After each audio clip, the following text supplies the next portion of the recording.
সন্মুখত পঞ্চায়ত নিৰ্বাচন ব্যস্ত হৈছে ৰাজনৈতিক নেতা আৰু প্ৰাৰ্থীসকল ভোটাৰৰ মন জয়ৰ চেষ্টা সকলোৰে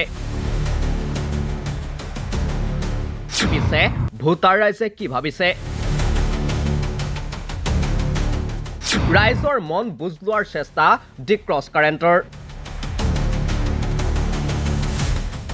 ভোটাৰ ৰাইজৰ মনৰ বুজ ল'বলৈ দ্য ক্ৰছ কাৰেণ্টৰ প্ৰতিনিধি উপস্থিত হৈছিল গোৱালপাৰা জিলাৰ ভালুকডুবি জিলা পৰিষদৰ অধীনস্থ বিভিন্ন গাঁও এলেকাত প্ৰধানকৈ ধৰ্মীয় সংখ্যালঘু অধ্যুষিত এলেকাটোৰ বিভিন্নজনে দ্য ক্ৰছ কাৰেণ্টৰ প্ৰতিনিধিৰ সৈতে বিনিময় কৰিছিল তেওঁলোকৰ মতামত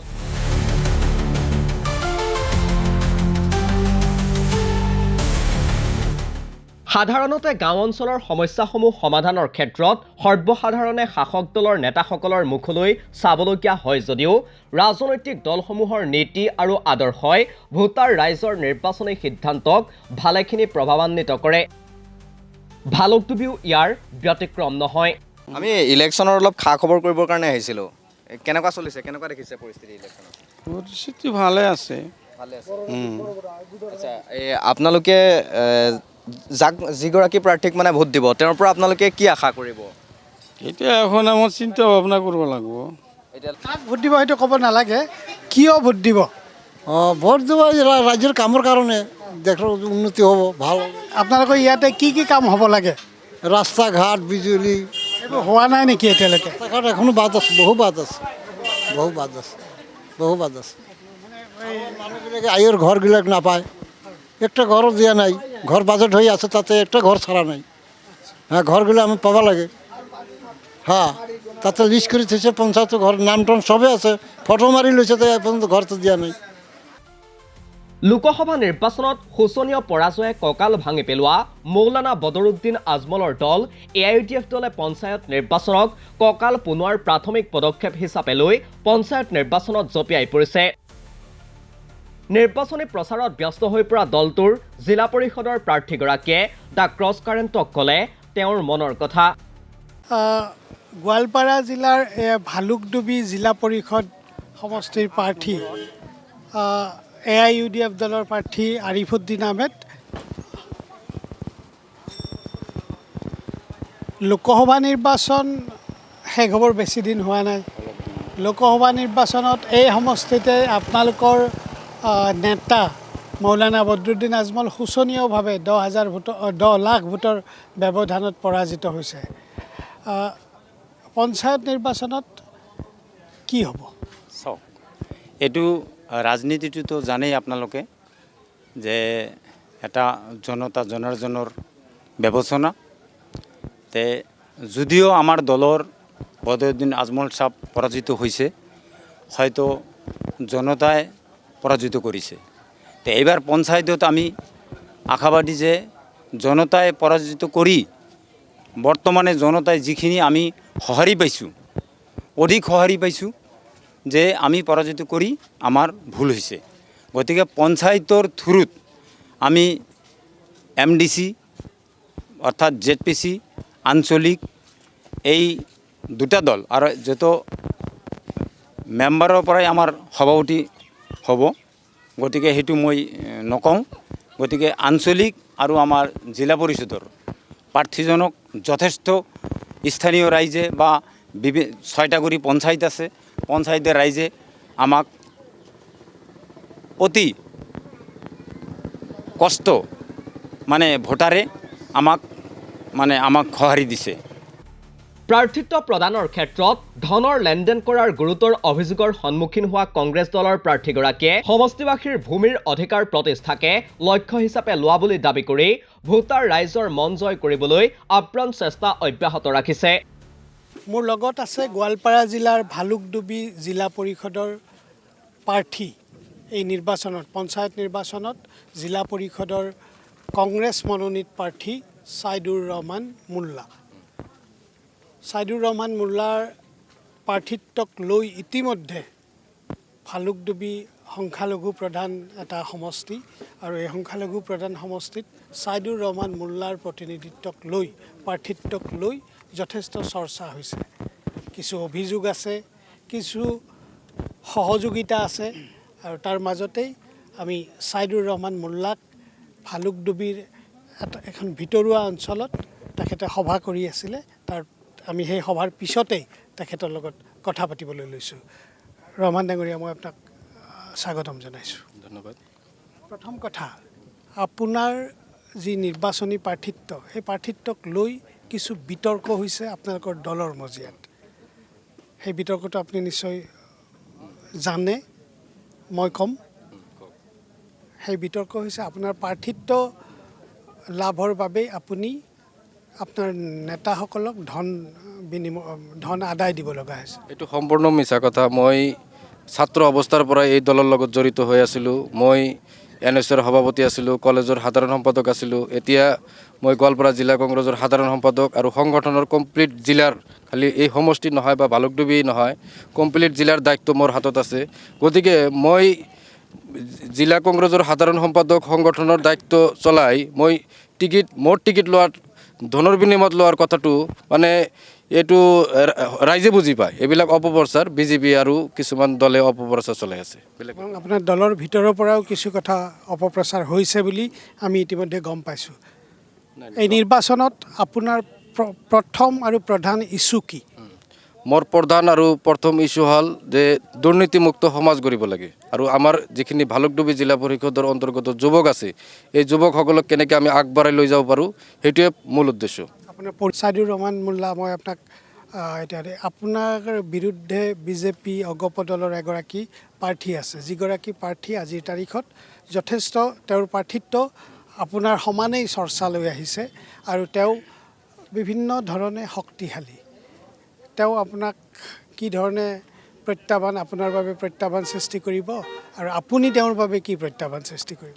তেখেতে মোৰ বাবে প্ৰত্যাহ্বান সৃষ্টি কৰিব পৰা নাই, কিন্তু মোৰ লগত যিখিনি মানুহ আছে, মোৰ ঘনিষ্ঠ, সেইখিনিক ভয় ভাবুকি দি কেনেকৈ তাৰ ওচৰত লোৱা যায় সেইটো চেষ্টা চলাই আছে, আৰু ধনবল বাহুবল প্ৰয়োগ কৰিছে, আৰু মোৰ একদম লগত থকা মানুহখিনিক মানে ফোন যোগে ভাবুকি দিয়ে, বা মোৰ লগত নাথাকিলে অসুবিধা হ'ব, বিজনেছ কৰিব নোৱাৰিবি, এইখিনি ভাবুকি প্ৰদান কৰে। তেওঁৰ এই ভয় ভাবুকিক প্ৰত্যুত্তৰ ভালুকডুবি ৰাইজে দিব বুলি আপুনি কনফিডেণ্ট? ভালুকডুবি ৰাইজে এই ভয় ভাবুকিৰ প্ৰত্যুত্তৰ দিব, মোৰ আশা আছে, আৰু মোৰ যিখিনি ঘনিষ্ঠ সেইখিনি যিমানে ভয় ভাবুকি নিদিয়ক তেখেতে ল'ব নোৱাৰে। ছাইদুৰ ৰহমান মোল্লা, নিৰ্বাচনলৈ কিছু দিন আছে, আপুনি ইতিমধ্যেই প্ৰচাৰত ব্যাপকভাৱে নামি পৰিছে। ক্ৰছ কাৰেণ্টৰ তৰফৰ পৰা আপোনাক আমি শুভকামনা জনালোঁ। ধন্যবাদ। ইফালে কংগ্ৰেছ দল আৰু তেওঁলোকৰ বিধায়কগৰাকীৰ কাম কাজক প্ৰত্যাহ্বান হিচাপে লৈ ভোটাৰ ৰাইজক সপোন দেখুৱাবলৈ তৎপৰ হৈ সমষ্টিটোৰ নিৰ্বাচনী পৰিৱেশক এক নতুন মাত্ৰা আৰু উত্তাপ দিছে শাসকীয় মিত্ৰজোঁটৰ প্ৰাৰ্থীগৰাকীয়ে। ঠিকে আছে, মানে কনস্পিৰেচিটো মানে বহুত বেছি অলপ MLA ৰ ফালৰ পৰা হৈ থাকে। ইয়াতে যুদ্ধটো মোৰ MLA ৰ লগত, মোৰ ইয়াতে জিলা পৰিষদৰ সদস্যৰ লগত নহয়। মোৰ লগত আছে গোৱালপাৰা জিলাৰ ভালুকডুবি জিলা পৰিষদৰ নিৰ্বাচনৰ বাবে অগপ আৰু বিজেপি মিত্ৰজোঁটৰ প্ৰাৰ্থী, অগপৰ নেতা আব্দুৰ ৰহিম জিব্ৰান। জিব্ৰান ডাঙৰীয়া, প্ৰথম কথা যে আপুনি অগপ বিজেপিৰ মিত্ৰজোঁটৰ প্ৰাৰ্থী, গোৱালপাৰাৰ সমষ্টিৰ দৰে এটা সমষ্টি য'ত বিধায়কগৰাকী কংগ্ৰেছৰ, আৰু ইয়াতে দেখা যায় যে কংগ্ৰেছৰ শক্তিশালী স্থিতি এটা আছে, ট্ৰেডিশ্যনেলি কংগ্ৰেছ। ইয়াত আপুনি কেনেকৈ জিকিম বুলি ভাবিছে? প্ৰথম কথা, ৰাজনৈতিক সমীকৰণবোৰ মানুহৰ মাজত সময়ে সময়ে সলনি হৈ থাকে। আপুনি চাব, একেখিনি ৰাইজ একেটা কমিউনিটি সদায় একেটা দল কৰি নাথাকে। তো এইখিনি সময়ত আপুনি চাব, মানে মই খেলিছোঁ বুলি নহয়, মানে এই বস্তুটো না সংখ্যালঘু মানুহৰ মাজত এটা চেতনা হৈ আহিছে যে সংখ্যালঘু মানুহ আৰু কংগ্ৰেছ বচোৱাৰ ঠিকা লৈ নাথাকে। আজিৰ সময়ত মোৰ ওচৰৰ পঞ্চায়তবোৰ য'ত হিন্দু বসতি অঞ্চল, তাত কংগ্ৰেছে টিকেট দিয়া নাই মানে লোৱা মানুহ নাই। কংগ্ৰেছৰ টিকেট বেচা কিনা হৈ আছে। মোৰ জিলা পৰিষদত মোৰ এগেইনষ্টত যিটো ল'ৰাই খেলিছে, সি 30 লাখ টকা দি জিলা পৰিষদৰ টিকেট লৈছে। গতিকে মানুহ অতিষ্ঠ হৈছে। আপুনি য'ত ইয়াতে আছে, মই আপোনাক এটা কথা, ইয়াতে 70% মানুহ 80% মানুহ ইয়াতে চৰকাৰী মাটি থাকে এই পঞ্চায়তত। কিয় বিগত 75 বছৰেতো 20 বছৰহে অকংগ্ৰেছী চৰকাৰ আছিলে। 55 বছৰীয়া চৰকাৰখনে কি কৰিলে এইবোৰতো তেওঁলোকৰ আপোন বুলি কয় যে সংখ্যালঘু মানুহ আমাৰ। তেনেহ'লে এক কথা মানুহ কিয় ম্যাদী নাপালে, এক কথা মাটিৰ পট্টা কিয় নাপালে মানুহখিনি, এই সংখ্যালঘু মানুহখিনি? সেইকাৰণে এইবাৰ এটা পলিটিকেল এক্সপেৰিমেণ্ট কৰি চাই আছে সংখ্যালঘু ৰাইজে, যে ৰাজনৈতিকভাৱে আমি এটা এক্সপেৰিমেণ্ট কৰি চাওঁচোন আমি ৰাজনৈতিক স্থিতি সলনি কৰিলে আমাৰ ভৱিষ্যত সলনি হয় নেকি। গতিকে এইবাৰ ভৱিষ্যত সলনিৰ ৰাজনীতি, এইবাৰ অকল পঞ্চায়তত এটা ঘৰ পাবলৈ ৰাজনীতি নহয় মানে। কিন্তু এটা অভিযোগ, আমি বিভিন্ন ঠাইত ঘূৰিছোঁ, বিভিন্ন মানুহৰ সৈতে কথা পাতিছোঁ সংখ্যালঘু ৰাইজক। বিজেপি আৰু অগপৰ মিত্ৰজোঁটৰ চৰকাৰখনৰ কাম কাজত সংখ্যালঘু ৰাইজ বৰ সন্তুষ্ট নহয়। বিশেষকৈ আনকি আপোনাৰ জিলা পৰিষদ, যিটো জিলা পৰিষদত আপুনি প্ৰতিদ্বন্দ্বিতা আগবঢ়াইছে, তাতেই ভালুকডুবিতে বহু সংখ্যালঘু মানুহে তেওঁলোকৰ নাম আপোনাৰ ঘৰৰ কাৰণে পঞ্চায়তৰ যিবোৰ ঘৰ PMAY সেইবোৰত আছে, কিন্তু সংখ্যালঘু হোৱাৰ কাৰণে তেওঁলোকৰ নাম বাদ পেলাইছে। অৰুণোদয়ৰ ক্ষেত্ৰত বাদ পৰিছে। তাৰপিছত আপোনাৰ কি কয় বসুন্ধৰাৰ ক্ষেত্ৰত আপুনি যিটো মাটিৰ পট্টাৰ কথা কৈছে, বসুন্ধৰাৰ ক্ষেত্ৰত সংখ্যালঘু মানুহে গুৰুত্ব পোৱা নাই। আপুনি অগপ আৰু বিজেপিৰ মিত্ৰজোঁট প্ৰাৰ্থী, আপুনি অগপ নেতা এগৰাকী, গতিকে মই আপোনাক এই প্ৰশ্নটোৰ ক্ষেত্ৰতে আপুনি কি ক'ব এই ৰাইজৰ এই যিটো অভিযোগ? সংখ্যালঘু ৰাইজে এক কথা মাতিও গোটেই অসমত নাই পোৱা, এইটো সঁচা কথা। আপুনি এখন চৰকাৰ এটা ৰাজনৈতিক দলৰ দ্বাৰা নিৰ্বাচিত হৈ এখন চৰকাৰ বনায়, গতিকে ৰাজনৈতিক সমীকৰণৰ দ্বাৰা কিছুমান কথা হয়। এতিয়া মোক এটা কথা কওঁ, ইয়াতে সংখ্যালঘুক সকলো সুবিধাৰ পৰা বঞ্চিত কৰাটো আপোনালোকৰ ৰাজনৈতিক নীতি। আপোনাক মই এটা কথা কৈছোঁ, আপুনি য'ত থিয় হৈ আছে আপোনাৰ পিছফালে এটা ড্ৰেইন আছে, চাওক 4 ফুট ওখ ড্ৰেইন। এইটো সংখ্যালঘু বসতি অঞ্চল, এইটো কোটি টকাৰে নিৰ্মাণ হৈ আছে। এই যে আপোনাৰ পিছফালে চাই দিয়ক, কেমেৰাটো ঘূৰাই দিয়ক অকণমান। মানে এইটো সংখ্যালঘু অঞ্চল, ইয়াতে এই লামাদাহঁতো থাকে, হিন্দু মানুহো থাকে, কিন্তু সংখ্যাত তেনেই তাকৰ। তাৰমানে ইয়াতে ডেভেলপমেণ্ট এনেকুৱা নহয় যে ডেভেলপমেণ্ট হোৱা নাই, কিন্তু ইয়াতে সমস্যাটো মোৰ আজি শ্লোগানটো কি যে মূল সমস্যাটো হৈছে ভূমি সমস্যা সমাধান হ'ব লাগিব। ড্ৰেইন ৰাস্তাটো হৈ থাকিব, চৰকাৰে কৰি আছে। বসুন্ধৰাক আমাৰ মানুহ অন্তৰ্ভুক্ত হ'ব লাগে। আমাৰ মানুহ অৰুণোদয়ত নহ'লেও হ'ব, অৰুণোদয় পাই আছে মুছলমান মানুহে, ফ্ৰী চাউল পাই আছে, নাই পোৱা জানো ৰাইজ? পাই আছে। আৰু এইবোৰ মোৰ কোনো দলৰ সদস্য নহয় দেই, মই কৈছোঁ মোৰ ৰেণ্ডম এইবোৰ ৰাস্তাৰ মানুহ। কিন্তু আপোনালোক কিবা দলৰ সদস্য নেকি? সেইটোৱে, এইবিলাক ৰেণ্ডম মানুহ। মই আপুনি নিজে দেখিছোঁ, মই গাড়ীত উঠিব লওঁতে মোক লগ পাইছে। গতিকে চাওক, সংখ্যালঘু মানুহে বুজি উঠিছে যে জনপ্ৰতিনিধি নহ'লে চৰকাৰৰ পৰা উন্নয়ন ভাগ নাপায়, কাৰণ সংখ্যালঘু মানুহ এতিয়া অতিষ্ঠ হৈ গ'ল। আপোনাৰ প্ৰতিদ্বন্দ্বিতা কাৰ সৈতে? মোৰ প্ৰতিদ্বন্দ্বিতা বিধায়কৰ সৈতে।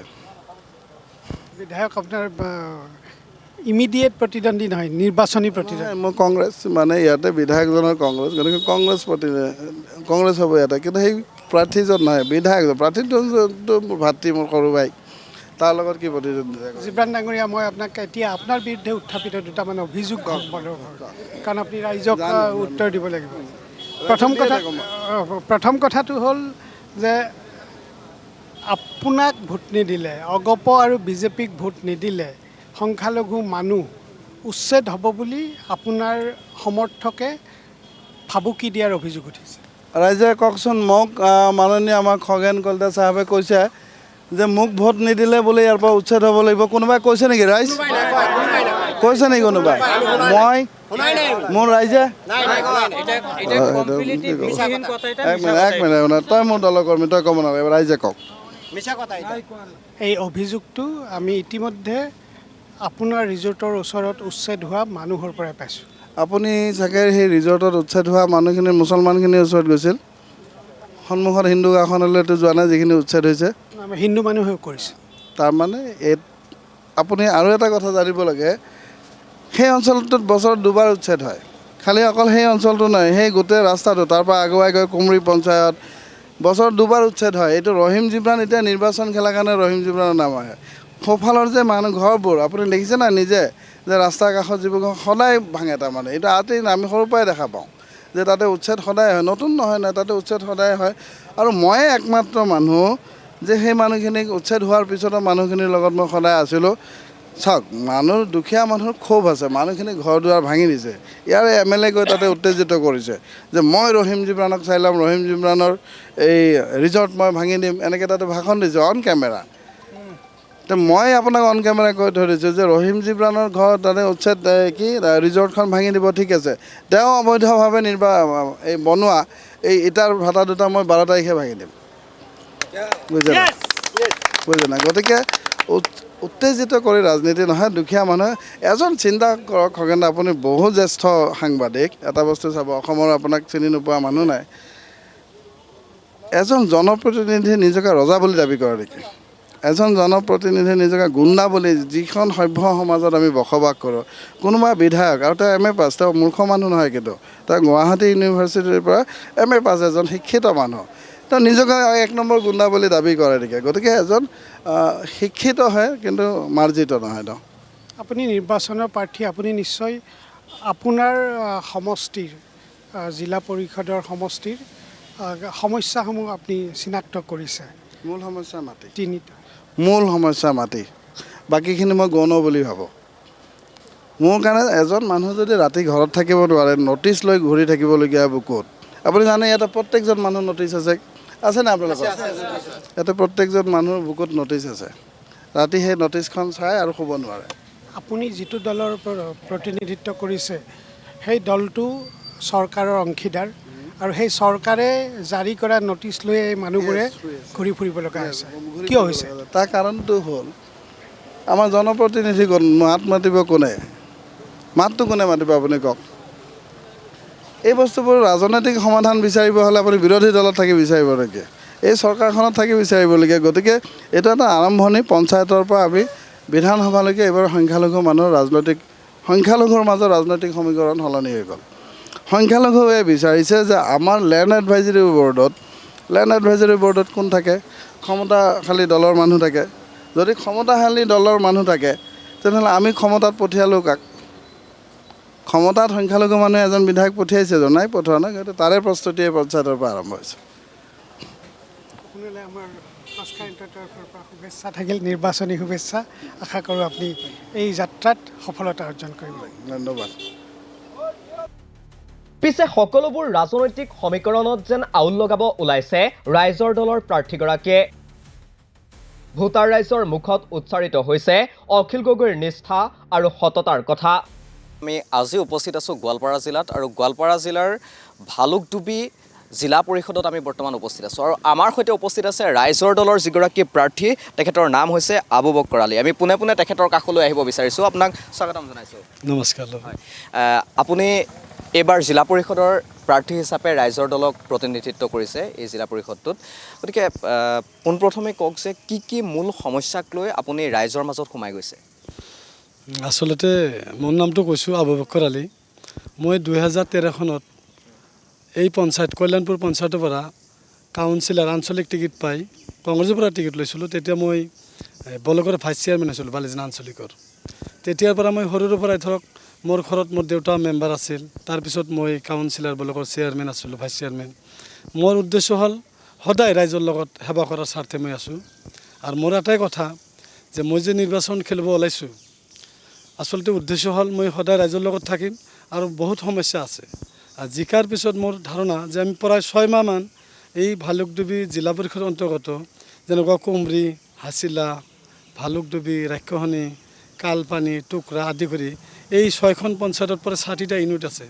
প্ৰত্যেকটা গাঁৱে ভূঞে আমি ৰান কৰি আছোঁ, গৈ আছোঁ, মানুহ আশীৰ্বাদ দি আছে। জিকাৰ পিছতো আমি আশা কৰিছোঁ সুস্থ থাকিলে, আশীৰ্বাদ পালে আমি ৰাইজৰ মাজত সোমাই প্ৰথমে দেখিম কি সমস্যা, ইম্পৰ্টেণ্ট সমস্যা আছে, সেইবিলাক আমি ন'টিছ কৰিম। তাৰপিছত আমাৰ পঞ্চায়তৰ আঁচনি অনুযায়ী বা ৰাইজৰ যিকোনো সমস্যাৰ মাজত আমি লিপ্ত থাকি ৰাইজক সেৱা কৰাৰ চেষ্টা কৰিম, এই আমাৰ উদ্দেশ্য। আৰু যিহেতু আমি ৰাইজৰ দলৰ পৰা আহিছোঁ, ৰাইজৰ দল মানে ৰাইজৰে দল। অখিল গগৈদেৱ তেখেতে আমাৰ স্পষ্ট নিউজত আমি পাইছোঁ, সকলো ৰাইজেও জানে যে তেখেতে একমাত্ৰ মানুহৰ ভাল চিন্তা কৰে, কোনো জাতি ভেদৰ চিন্তা নকৰে।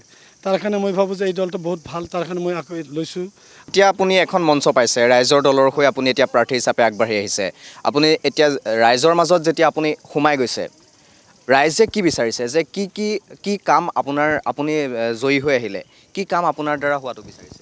একচুৱেলি মই ৰাইজৰ মাজত সোমাইছোঁ স্পষ্ট কথা মানে মোৰ দেউতাৰ নাম কিসমত আলী দেৱানী তেখেতৰ এটা মোৰ আশীৰ্বাদ আছে মোৰ দেউতাৰ মাকৰ আৰু মুৰব্বীসকলৰ।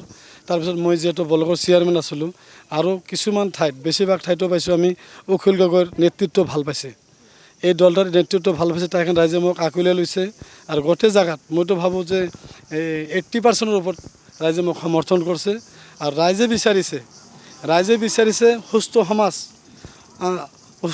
সমাজ আৰু যি বস্তু আহক চৰকাৰীভাৱে যাতে সেইখিনি সুস্থভাৱে ৰাইজৰ মন মতে মানে কৰা হয় ব্যৱস্থা কৰা হয় যাতে কোনো ইলিগেল নহয় আৰু সেই দলটো আচলতে লিগেল আৰু একমাত্ৰ অখিল গগৈদেৱ যে লিগেল আছে তেখেতে আমাৰ বিধানসভাত হওক য'তে হওক ৰাইজৰ হকে কোনো জাতিভেদ নেদেখি নিজ কথা কয় আৰু সেইকাৰণে মোৰ ভাল লাগছে ৰাইজেও সেইকাৰণে আঁকোৱালি লৈছে যে ৰাইজৰ দলে গেছ চিলিণ্ডাৰত ভোটটো দিব বুলি মই ভাবছোঁ আৰু ৰাইজক যিকোনো জেগাত সুধিলে নিশ্চয় পাব এই খবৰটোৱে।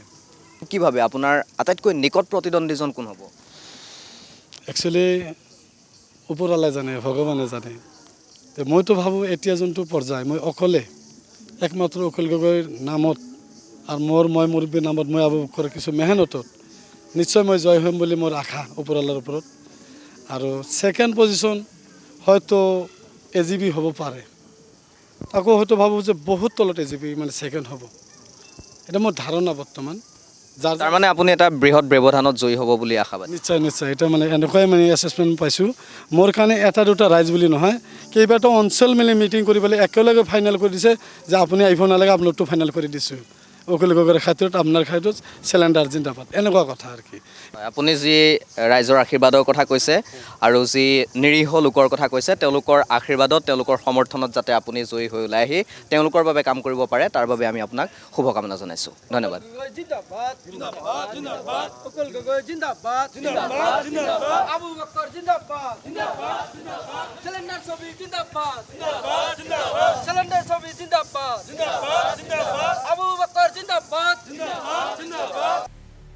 সঠিক সময়ত সঠিক সিদ্ধান্ত ল'বলৈ সাজু হৈছে ভালুকডুবিৰ ৰাইজ। এনেকৈয়ে হয়তো পৰিৱৰ্তন আহে ৰাজনৈতিক ক্ষেত্ৰখনলৈ সমাজলৈ।